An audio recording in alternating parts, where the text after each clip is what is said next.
Olá, sejam bem-vindos, sejam bem-vindas. Eu sou o professor Guilherme Hartmann. Estamos aqui na pós-graduação em Direito Processual Civil. Vamos falar do tema revelia, tema logo após ali o estudo da contestação. Bom, vocês têm aí meus dados, fica aí em divulgação, mas deixa eu me apresentar. Eu sou advogado há 20 anos, atuo na área civil, empresarial. Na área acadêmica fiz mestrado e doutorado em Direito Processual na Universidade Estadual do Rio de Janeiro, a UERJ, e sou professor concursado da Universidade Federal do Rio de Janeiro, UFRJ. Tá? Vocês têm aí meu Instagram, qualquer dúvida, pode ser uma fonte de contato, Guilherme K. Hartmann. E também queria divulgar que eu participei dessas duas obras, Petições Práticas Civil, é um livro prático, tem petições com comentários, com muita jurisprudência, então não é só um livro com peças prontas. Além disso, você tem comentários. E tem, naturalmente, todas as petições relevantes do processo de conhecimento, do processo e fase de execução, procedimentos especiais, capítulo de juizados, capítulo sobre direito das sucessões ou direito sucessório, capítulo sobre ações de família, ações locatícias, enfim. É da editora Ímpetus, a quinta edição, o livro rosa. E o livro branco, Competência no Processo Civil, da editora Juspod, um manual sobre competência também com muita jurisprudência, fica aí em divulgação. Bom, vamos dar sequência. O nosso tema é revelia, e é esse o assunto que nós temos que de fato enfrentar. Bom, revelia no Código de Processo Civil está ali dentro do rito comum do processo de conhecimento, né, do procedimento comum do processo de conhecimento, começa ali a partir do artigo 318 do CPC, e aí você tem, né, a temática resposta do réu, basicamente com o tema contestação, e na sequência você tem o tema reconvenção, artigo 343.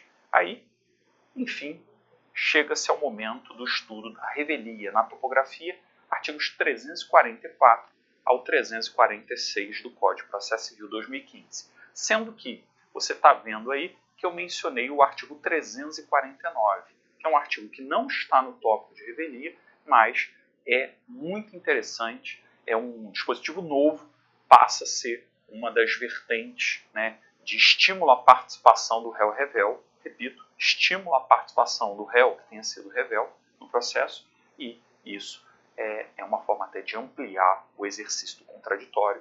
Nós temos que, naturalmente, fazer referência. Bom, mas vamos do início. Qual é o conceito de revelia? Para o CPC, revelia, como vocês estão vendo, é a contumácia passiva, contumácia do réu, do polo passivo, portanto, na apresentação da peça de defesa, que nós sabemos que é a contestação. Então, revelia é o réu citado que não contesta, é o réu citado que não apresenta sua defesa. Ele, portanto, é considerado revel. Ocorre a situação de revelia. E, no próprio slide, vocês estão percebendo que revelia é quando o réu citado não apresenta contestação. Não é quando o réu é citado e deixa de apresentar outra resposta, como a reconvenção. Então, o réu citado que não apresenta a reconvenção, artigo 343 do CPC, ele não é revel. Tá? Se ele deixou de reconvir, ele não é revel. Tá? Ele só perdeu a oportunidade de exercer, né, essa reconvenção, né, que nós já até estudamos, é uma forma do réu formular uma pretensão em face do autor do mesmo processo. Simplesmente ele não vai poder mais fazer isso naquele processo, mas ele não é revel por causa disso. Revel é a ausência de contestação. E aí, indo ao CPC, veja aqui o capítulo da revelia, você percebe, confirma o que eu disse. Se o réu não contestar a ação, será considerado revel e presumir-se-ão verdadeiras alegações de fato formuladas pelo autor. É isso que prevê, né, o Código de Processo Civil. Então, revelia, réu que foi citado e não contestou. Ah, Guilherme, pode ser o réu que comparece espontaneamente nos autos e não contesta? Também, né? Porque o 239 do CPC diz que o comparecimento espontâneo supra a falta de citação. E vale até colocar na tela, o 239 do Código de Processo Civil diz que, havendo comparecimento espontâneo do réu, né, flui a partir dessa data o prazo da contestação. Então, se alguém comparece espontaneamente, já deveria atravessar uma petição e logo depois contestar, né? Porque começa, dá o start, né? Você já tem a fluência do prazo da contestação a partir do comparecimento. Então, eu estou fazendo essa ressalva justamente para que vocês tenham em mente essa linha de raciocínio, né? Também compareceu espontaneamente. Se não contestar, vai ser réu também. Agora, alguns detalhes aqui que merecem ser colocados. Coloquei na tela a Lei 9.099 de 95, a Lei dos Juizados Especiais. Juizados Especiais Cíveis e Estaduais. E tome cuidado, porque no artigo 20 da Lei 9.099 de 95, você tem a revelia. E perceba o que diz o artigo 20. Não comparecendo o demandado à sessão de conciliação ou audiência de instrução e julgamento, reputar-se-ão verdadeiros os fatos alegados no pedido inicial, salvo se do contrário resultado a convicção do juiz. Ou seja, no âmbito de juizados especiais, se o réu falta uma audiência, e pode ser aquela primeira audiência de juizados, aquela audiência, em geral, só de conciliação. Tem lugar que ainda tenha só audiência de conciliação, se não tiver acordo, faz-se uma segunda audiência, que é a audiência de instrução e julgamento, em juizado. Tem lugares que você tem uma audiência só de conciliação, instrução e julgamento, que é possível convolar a audiência de conciliação, instrução e julgamento para o mesmo dia. Mas o que importa? Se o autor, ou melhor, se o réu falta uma audiência em juizado, ele é réu. Mesmo que seja a primeira audiência, a audiência de conciliação. E vale dizer, né, no âmbito de juizado, em regra, o réu só contesta na segunda audiência, na audiência de instrução e julgamento. Se você tem uma audiência de conciliação hoje e a de instrução e julgamento, vamos imaginar para daqui a um mês, se o réu falta a primeira audiência, ele já é réu. Ele já perde ali essa oportunidade de contestar. Então vejam que o conceito de revelia na Lei 9.099 não é só não contestar, é também o réu não comparecer a uma audiência, mas é uma especificidade da Lei 9.099. Bom, voltando ao CPC, eu queria mencionar a vocês o seguinte, deixa eu colocar aqui na tela, quero colocar o artigo 76.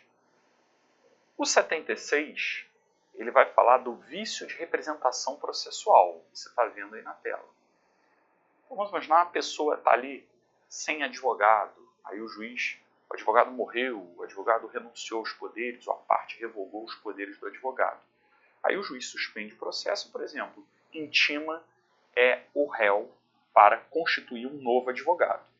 Aí o parágrafo 1º diz o seguinte, se descumprida a determinação, o réu que não constituir um novo advogado, que não regularizar a sua representação, ele será réu.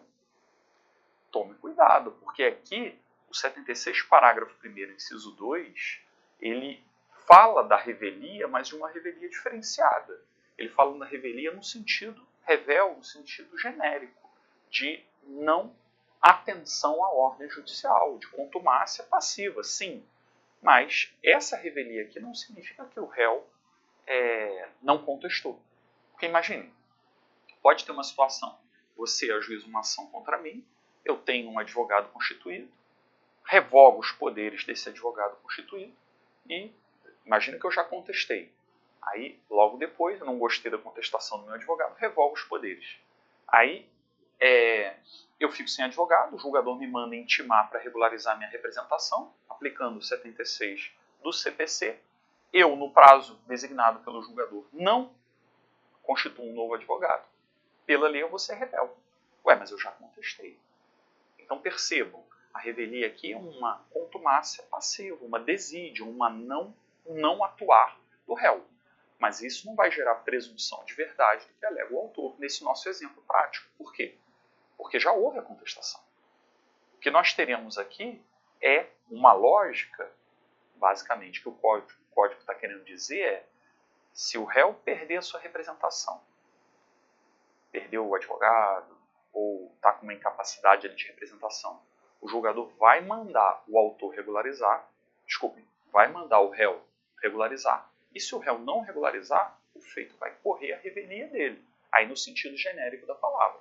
Vai correr mesmo que ele não tenha dado atenção ali à ordem judicial. Mas não é revelia aqui, nesse artigo, no sentido de gerar a presunção de verdade do que alega o autor, porque o réu pode já ter contestado anteriormente. Então, revelia é um sentido um pouco amplo às vezes, né? Por exemplo, nesse dispositivo. Mas para nós, o que interessa é naturalmente o capítulo de revelia, o sentido genérico do termo revelia em a lógica do réu que citado não contesta. Perfeito? Então, voltamos aqui ao 344 e daqui a gente dá seguimento à matéria. Bom, próximo slide. Nós vamos falar dos efeitos da revelia. Efeitos da situação do réu citado que não contesta.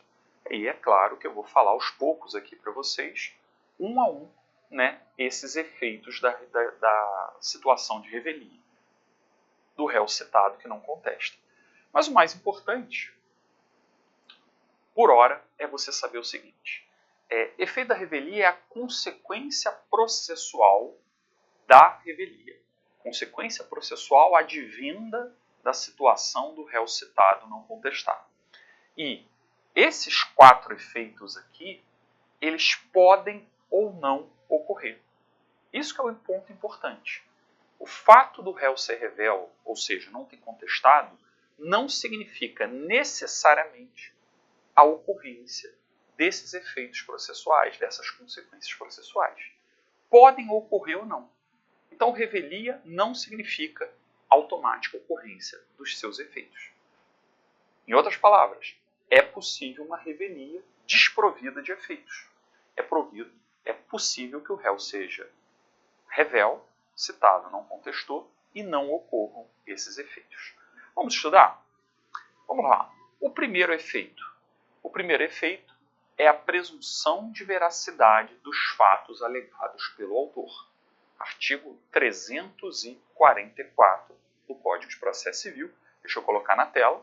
Veja, se o réu não contestar a ação, será considerado revel e presumir-se-ão verdadeiras as alegações de fato formuladas pelo autor.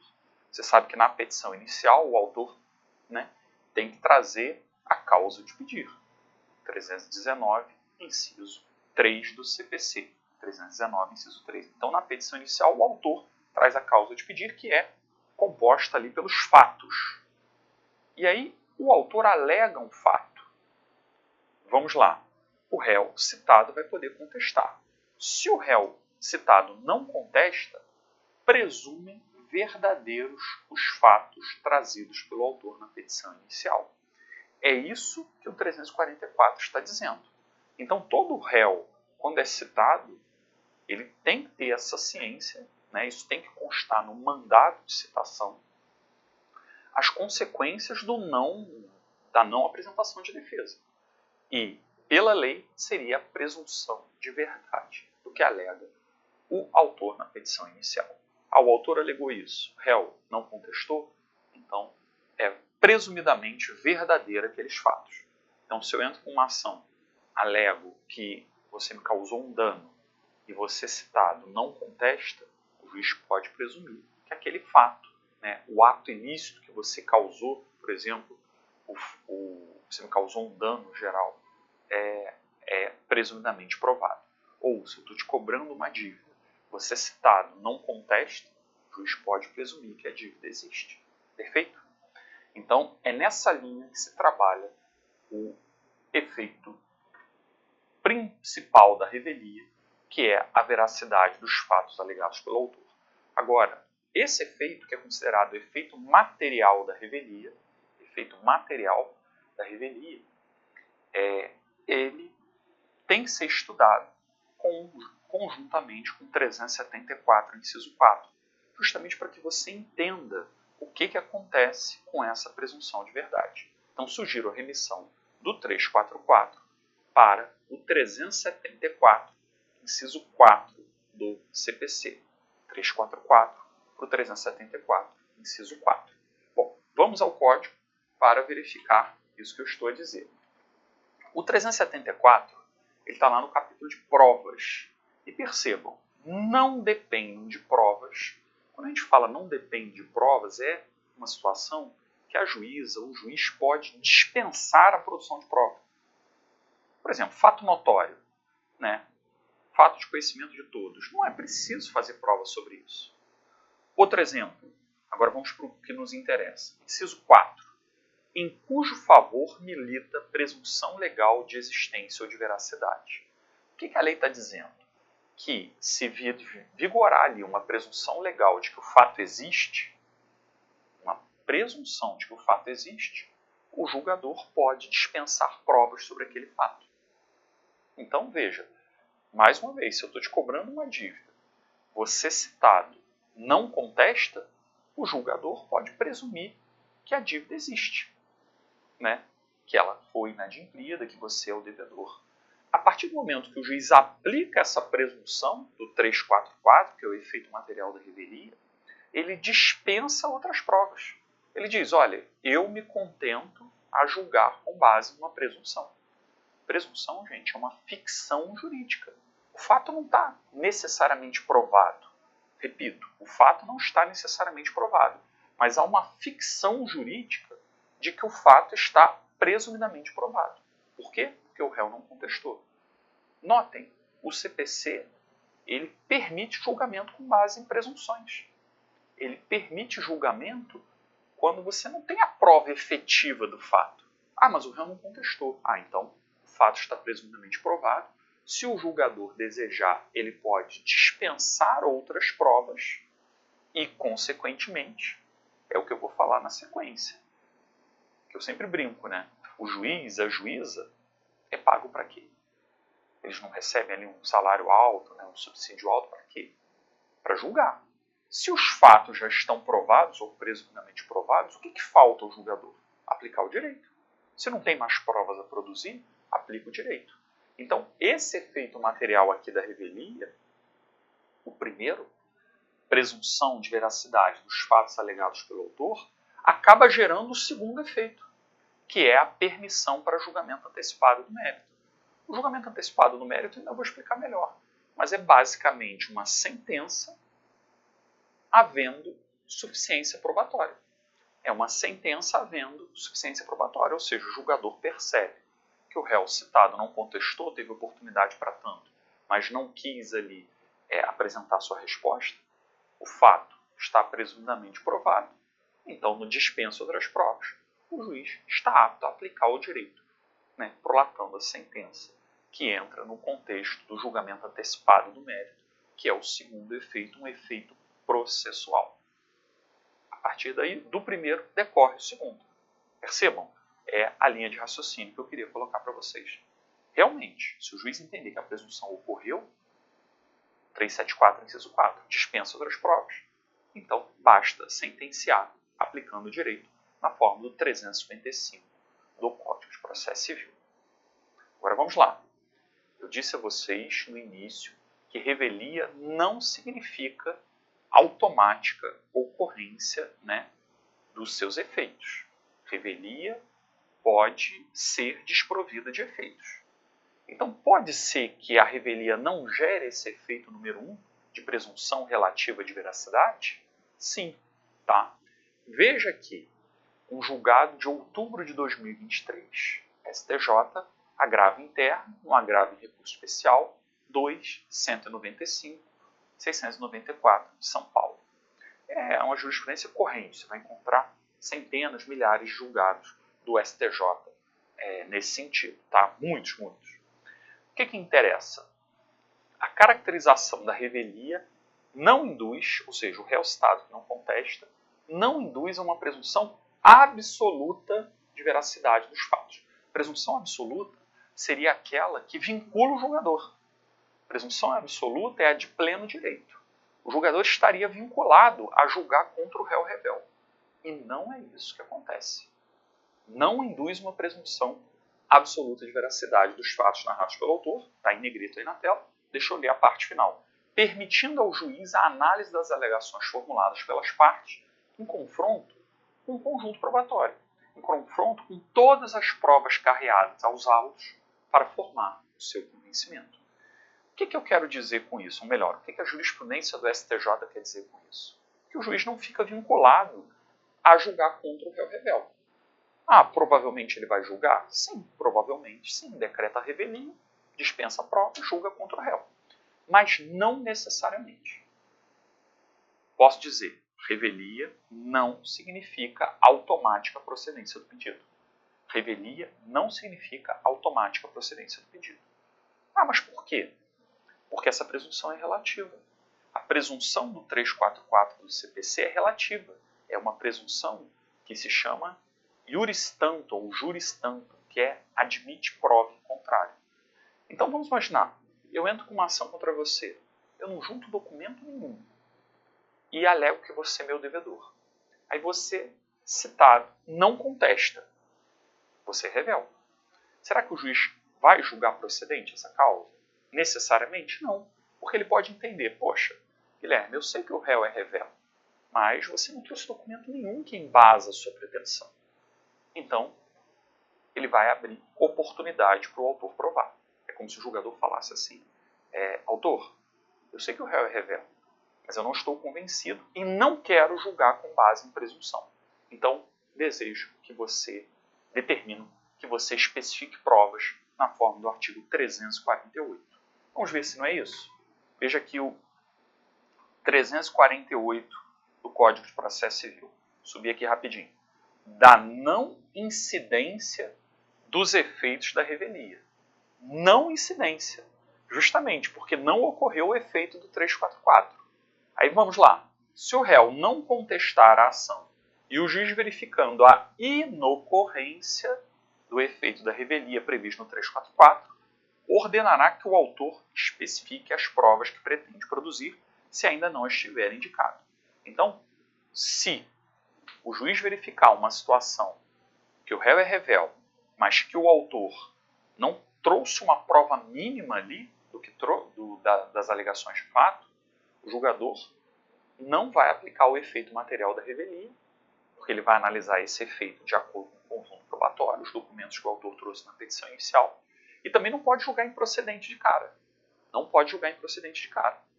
Tem que mandar o autor especificar provas. Tá? Tem que mandar o autor especificar provas. E eu vou tentar falar de uma forma bem didática e bem simples. Veja, vamos lá para o artigo da petição inicial, o 319. Você lembra que na petição inicial o autor indica as provas com que pretende provar o seu direito? 319, inciso 6. Em outras palavras, o autor, na petição inicial, geralmente faz aquele protesto genérico de produção probatória. Né? Protesto pela produção de todos os meios de provas admitidos em direito. Geralmente é assim, é aceito. É como se o autor na petição inicial falasse, eu provarei. Eu provarei. Aí vamos imaginar. O réu citado é revel. Não contesta. Só que o juiz não está convencido. Aí o juiz aplica o 348 e manda o autor produzir provas, como a gente estudou. O artigo 348. E aí, o que você tem? É como se o julgador estivesse falando. Autor, você não disse que provaria? Então está aqui o momento para tanto. Aliás, é um momento preclusivo. Especifique provas. Você disse que provaria, eu estou aguardando essa produção. Porque se você, autor, não produzir a prova, eu vou julgar improcedente. Porque, conforme o 373, inciso 1, cabe ao autor a prova do fato constitutivo do seu direito. O autor alega um fato, ele tem que provar o fato. Ah, mas o réu foi revel. Se o réu foi revel, esse fato presume verdadeiro, mas é uma presunção relativa. O juiz não está vinculado a ela. Se o julgador não está convencido, se ele não quer julgar com base em presunção, ele manda o autor especificar provas, para que o autor cumpra esse ônus que a gente está estudando nesse momento. Entendido? Então, voltando ao slide, né, a gente trabalha essa linha de raciocínio, né, de que nós temos um efeito material da revelia, que é a presunção relativa de veracidade dos fatos alegados pelo autor. E aí eu quero colocar a vocês, esse efeito pode ocorrer? Sim, mas pode não ocorrer. Por exemplo, se o julgador entende que os fatos não estão devidamente provados. Temos um caso lá do escritório que foi interessante, o advogado que nos antecedeu entrou com uma petição inicial e juntou no processo eletrônico cópias do contrato em PDF ilegíveis. Cópia que não dá para ler. Aí o réu foi revel, né? O julgador mandou o autor especificar provas. Ué, mas tem um contrato assinado pelo devedor? Mas aí quando você vai ver no processo, o contrato está todo apagado. Então o julgador andou bem, né? Mandou o autor, especifique provas. Aí foi o caso de juntar novos documentos, inclusive, né, especificando provas, juntar o documento legível. Veja, uma coisa bem plausível de você perceber essa situação. E, atenção, o efeito 2 aqui, permissão para julgamento antecipado do mérito, ele só vai ocorrer se o primeiro efeito ocorrer. Porque se o primeiro efeito ocorrer, os fatos estão provados, dispensa a produção de provas. Aí o juiz está apto a aplicar o 355, sentenciar, encerrando o processo. Agora, por sua vez, se a gente vislumbrar uma situação, né, de que não ocorreu o efeito material da revelia, que é o efeito 1, o que vai acontecer? O juiz vai mandar o autor especificar provas. Quando o juiz manda o autor especificar provas, é que o feito caminhou para a fase probatória. Então, o julgador não aplicou o 355. Então, eu concluo aqui o nosso bloco, demonstrando a vocês nessa nossa primeira parte, que o primeiro e segundo efeito podem não ocorrer. O réu pode ser citado, não contestar, é revel, mas o juiz não aplica a presunção e manda o autor especificar provas. Então, ele também não está aplicando o julgamento antecipado no mérito, que seria uma sentença de imediato em razão da suficiência probatória. Perfeito? Então, ainda não concluí esse tema, mas nós temos aí o principal da situação de revelia. No próximo bloco, nós vamos estudar exceções do 345, em que não temos também a ocorrência da presunção relativa de veracidade dos fatos e também, né, os outros efeitos daqui decorrentes. Bom, era isso que eu queria falar nesse bloco. Agradeço muita atenção. Nos encontramos em breve. Até a próxima.